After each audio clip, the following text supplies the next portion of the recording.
Those who would give up essential liberty to purchase a little temporary safety deserve neither liberty nor safety.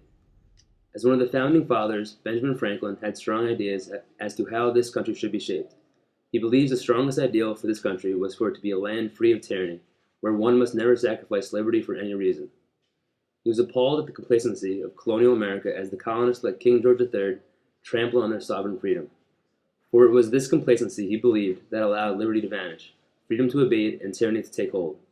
He watched as American ideas and communications were taxed with the Stamp Act, as the autonomy of the American household was invaded with the Quartering Act, as the American way of life was assaulted and desecrated with no voice for the colonists sparking the timeless call for rebel bands for no taxation without representation.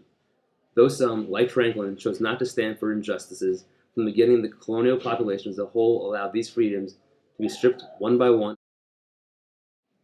Considering the threats that have arisen in our post-9/11 political atmosphere, how do you view the relevance of Franklin's words to today? I mean, basically, I think the main point is develop and understand what your principles are, and then stick with them. Don't go with the wind. And security questions come and go, and we've always had security problems in the history of our country.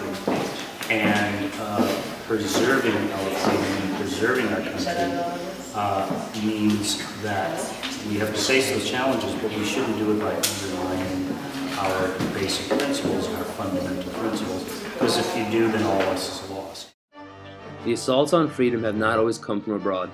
During the Civil War, President Abraham Lincoln suspended the right to habeas corpus twice, without public outcry. This was done in the context of securing the Union during a time of great social strife. And as their own president ripped freedom from their hands, the American public took no action to rebel, made no movements for its return, did not riot against the tyrannical movement of the president, and didn't give demonstrations to alleviate their oppression. Had then this American public, who let go of their freedom without a struggle, lost their right to liberty? How do you view this quote's significance and/or relevance to modern American society and politics? I mean, I would say it still has particular relevance to our current situation.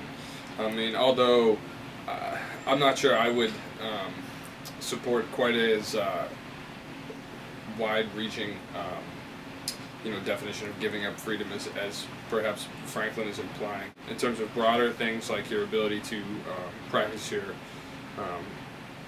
religion of choice, to say what you think, to support your government's decisions or not, I would certainly say that those are things not worth giving up. How do you view the significance of Franklin's words in modern United States? They're powerful words, and I completely agree with them. A perfect example, I think, is the Patriot Act.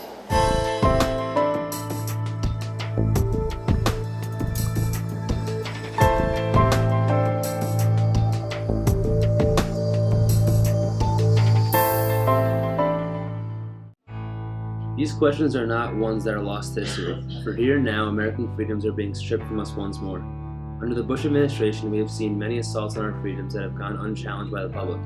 From being forced into unilateral action in the Middle East, to watching American morality destroyed with controversies around torture and hundreds of human rights violations, all in the name of security.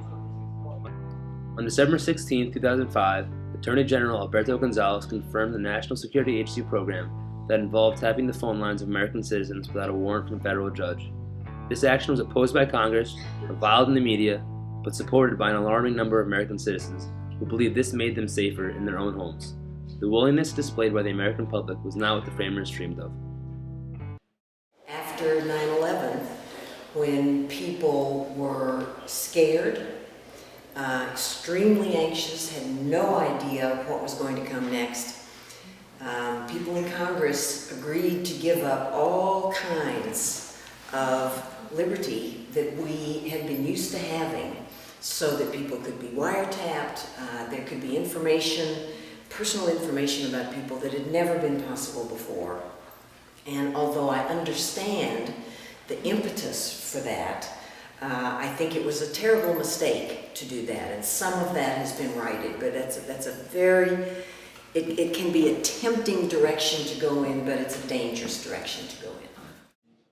The true effects of the Patriot Act are not even known to the population at large.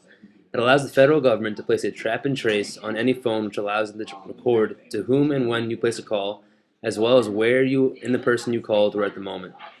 The federal government is also empowered to intercept all emails, instant messages, social network postings, and internet history from your computer without a warrant.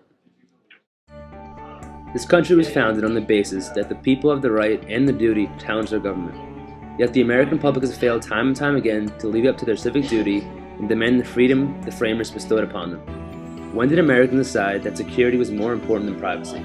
That strangers had the right to dig through our lives without question? That our freedoms were not in fact liberties guaranteed by our government, but temporary allowances that can be taken away at their leisure? Does then someone who is willing to relinquish their freedom deserve to have it in the first place? Develop and understand what your principles are, and then stick with them. Don't go with the wind.